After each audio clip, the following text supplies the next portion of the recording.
should put in mechanisms to compel states. Just as mentioned, only Lagos and the states have domesticated the act.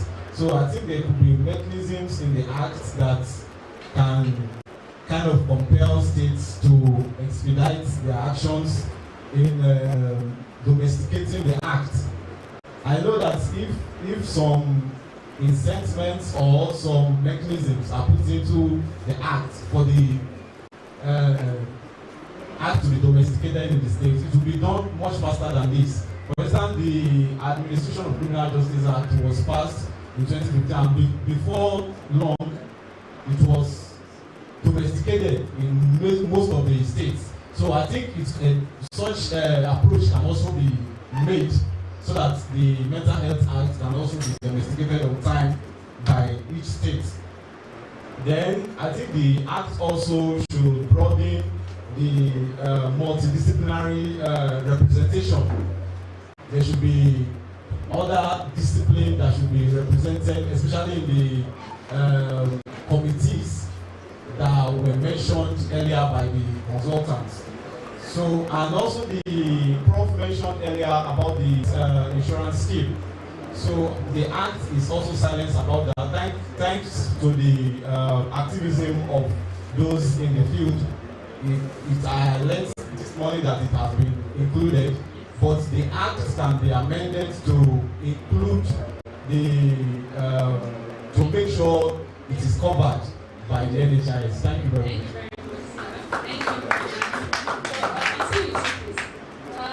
The last question. Are there any gaps in the Act? No, you said it. I think you said already. Like, especially the criminalization that you made mention, it's actually included in the Act. Maybe they will just need to further amendments to make it more clear so that everybody will understand what the Act says. So thank you very much for having me. So the last question from you, Honorable.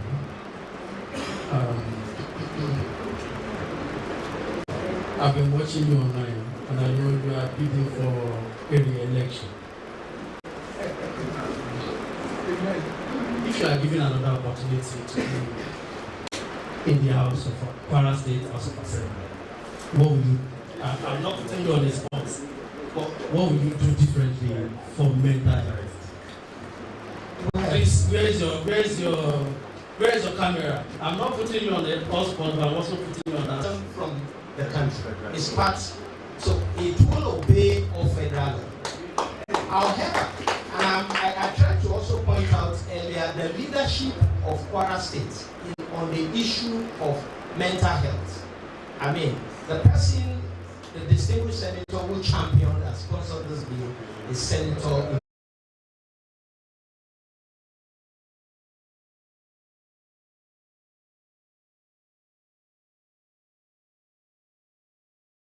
Wish that every one of us will leave this room as a champion and advocate for mental health.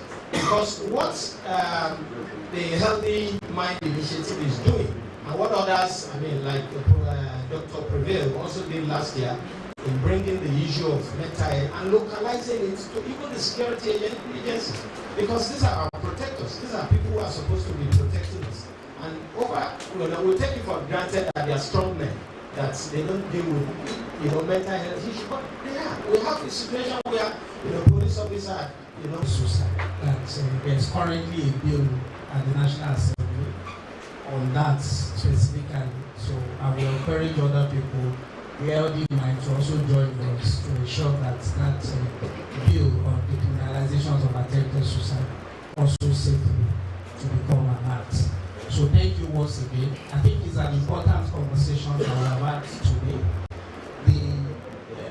Where we also notice a gap is on the awareness of what the act is. Starting word to all the invited guests and the participants at this particular forum is to see the issues of mental health as it is. Wherever they are, they should, people have talked about the need for us to show empathy to those who are having mental illness.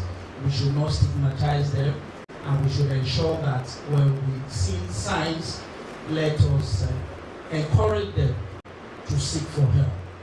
seeking for help is not weakness, but a strength. Thank you once again. A round of applause for our panelists. We're going to take questions, maybe just for one or two persons. And I want, because from our guest speaker as well, some people might have questions. So if you just, with all humility, sir, if you join the seat so that someone is online that wants to ask a question. So that shows that we are someone want to ask a question.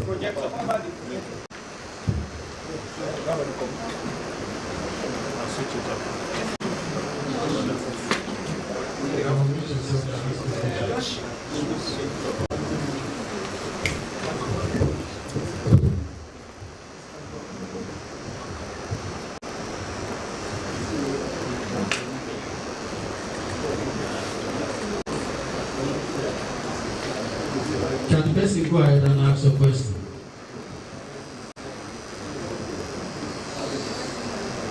The person can write since the person is typing. While we are waiting for the person, anyone.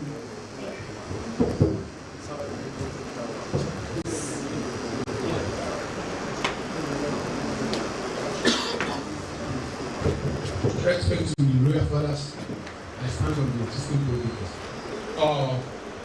May I ask, please, what are we going to do as a public now to allow, to give the right of a mental health person to him in the community? You know, in schools, we have been going against the corporal punishment, and you find out that even in communities, those mental health group that are now wearing like we call them women, and they're entitled to their own health and rights to be protected. But people continue to beat them, they inflict abuse upon them. Now in Nigeria society, before you can get justice, you need a lawyer. And this type of people, they don't know that they know their mental is not balanced. How do we secure a lawyer for them? How do we give them their own right as a part? Because even politically now, we need them. If a madman, let me use the word madman as a gay man, sir, line up with the photos card, my owner will not permit that person to be taken away because one vote counts. So what do we do to protect their interest?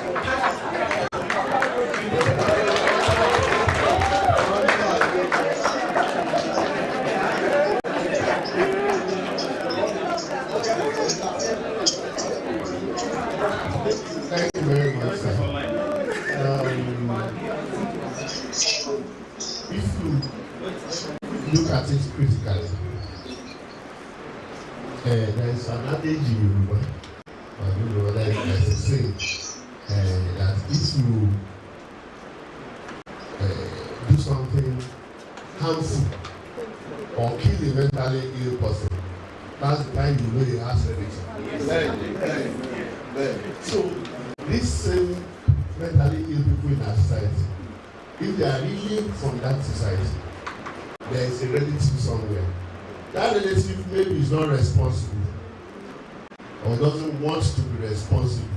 The patient, the relative may not have money, but he may have a willingness to care, and therefore such a person can be assisted. I think the first thing is early identification, to be able to identify that this person has mental challenges or mental illness. Next person thing is, how do we treat?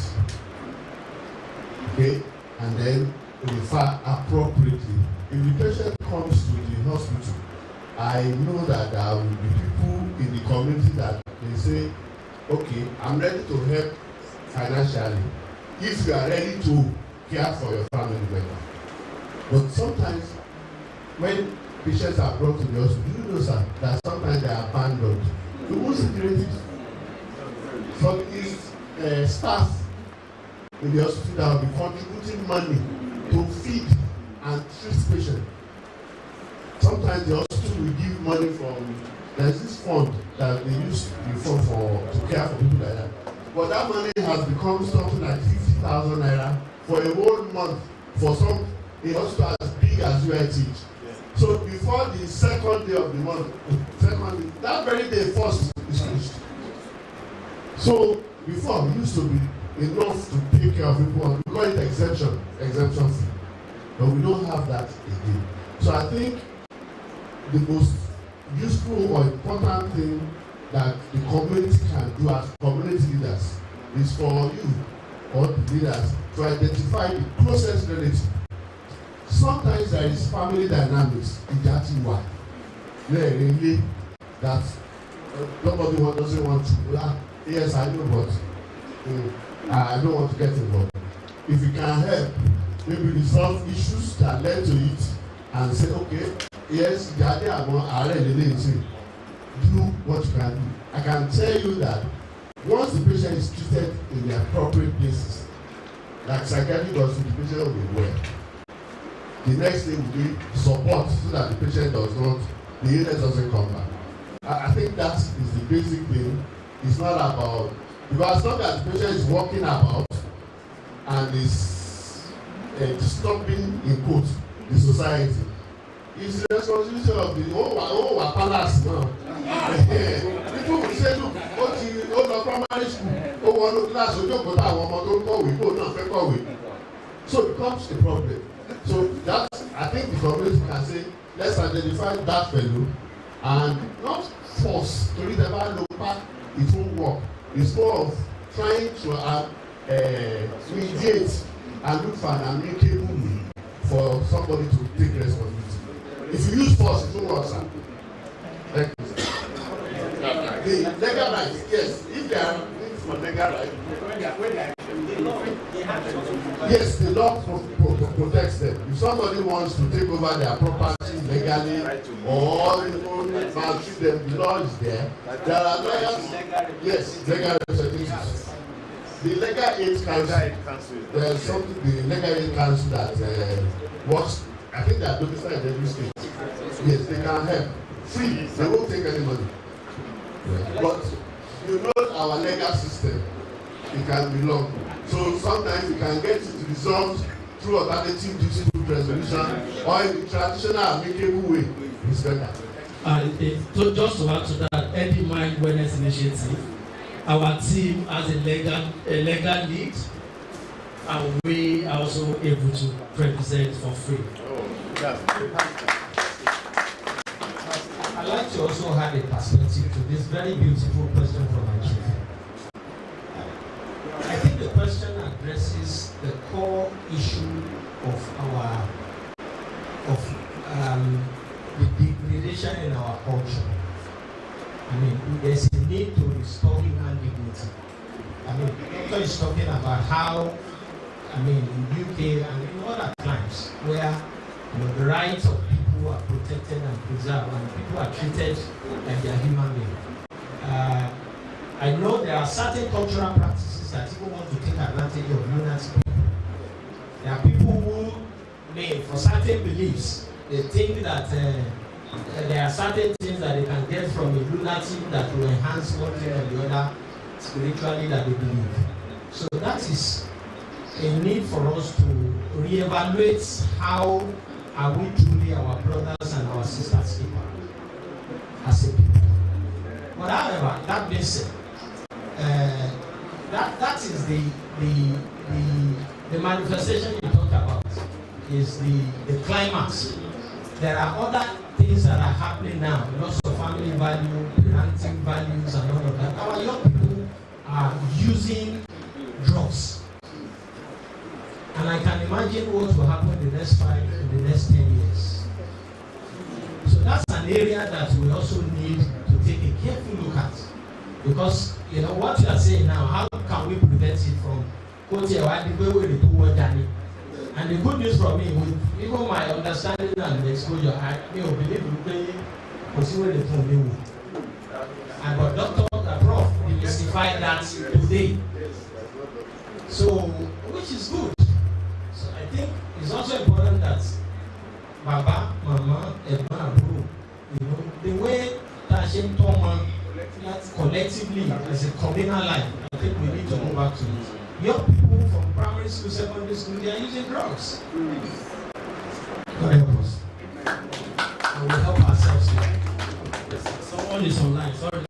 answer some of that.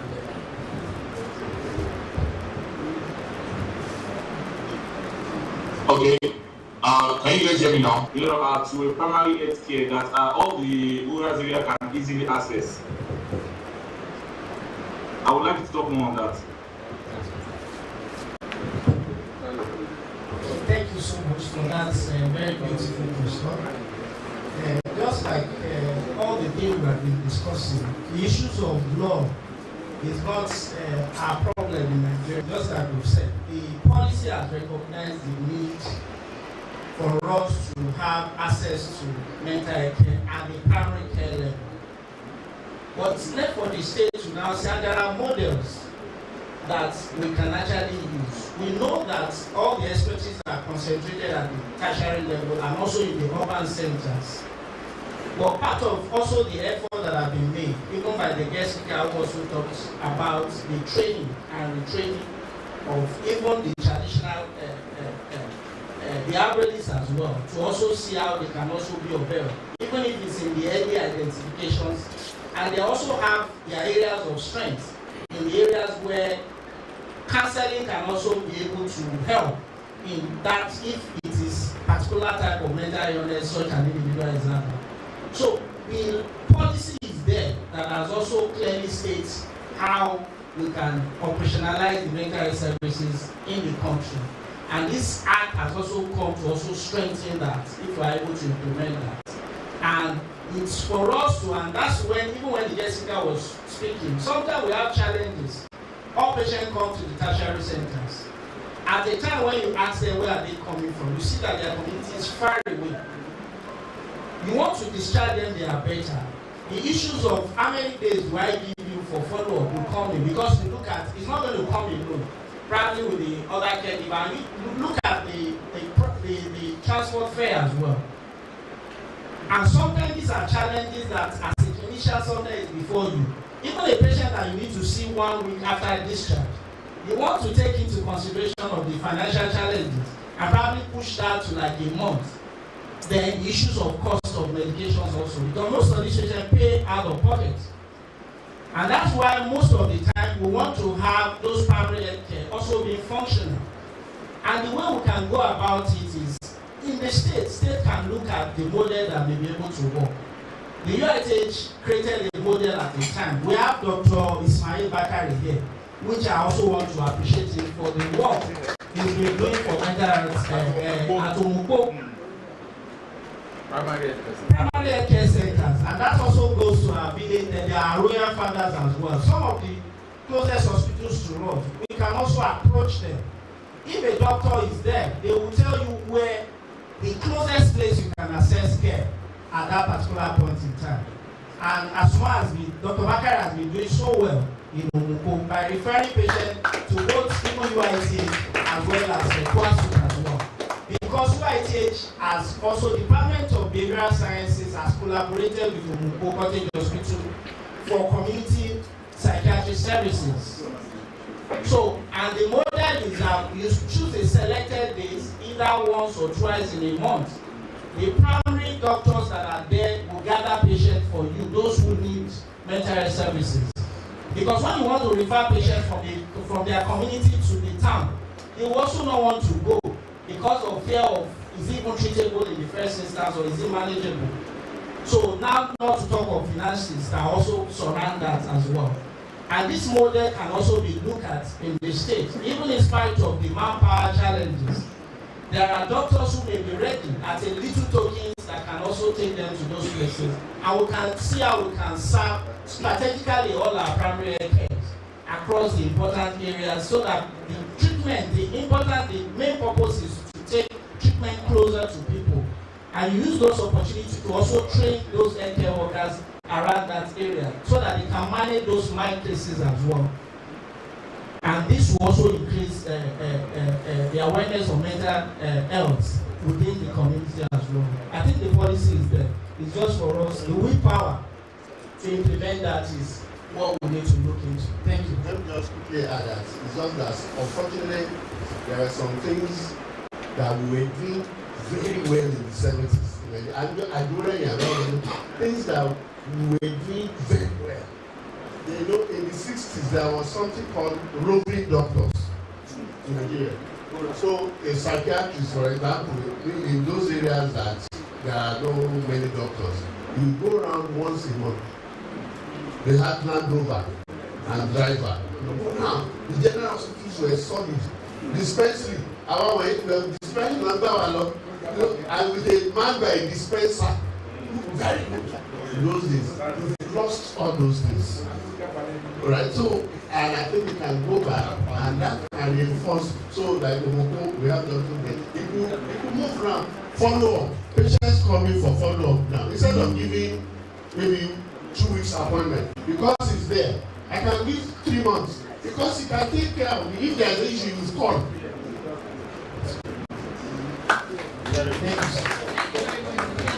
So sorry, before you go, thank you, Dr. Ismail Bakari. He came purposely for this event from Momo, and before he came, I've been learning a lot of things to be doing. And once again, thank you for what you are doing for humanity. We finished together alongside Dr. Saliu, and they've shown support. Thank you very much. Okay. I want to go a bit native.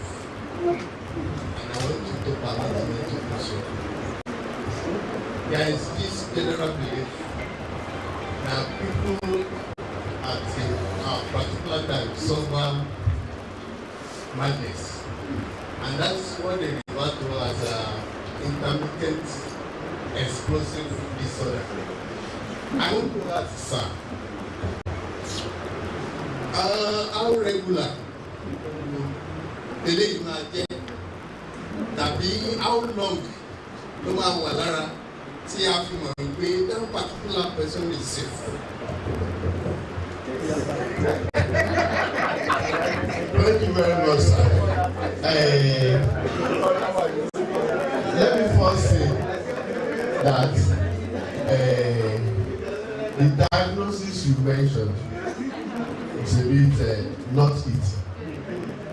In psychiatry, we have guidelines for making diagnosis, and it's a very sensitive thing. We call it labeling. That is, we don't ever say somebody has mental illness until that fellow satisfies the criteria. Because we know the implication of saying somebody has mental illness. What society will do, maybe share in politics. His opponent will raise it on in 20 years. So before we say that somebody has mental illness, we are careful. So I must satisfy something. That illness must be abnormal, must be persistent. And when we say persistent, that is there for most time. And there is duration for every one of them. Some 1 week, or maybe 2 weeks, or maybe 1 month. Before we can say it's there, and then it must be happening all the time, everywhere, not in a particular place. And that statement must be corroborated by people who live with that fellow. It's not what their fellow says. That's why when people come to our team, we say come with someone. Because we want to hear from the other people and be sure. If we are not sure, we say come back again and reassess.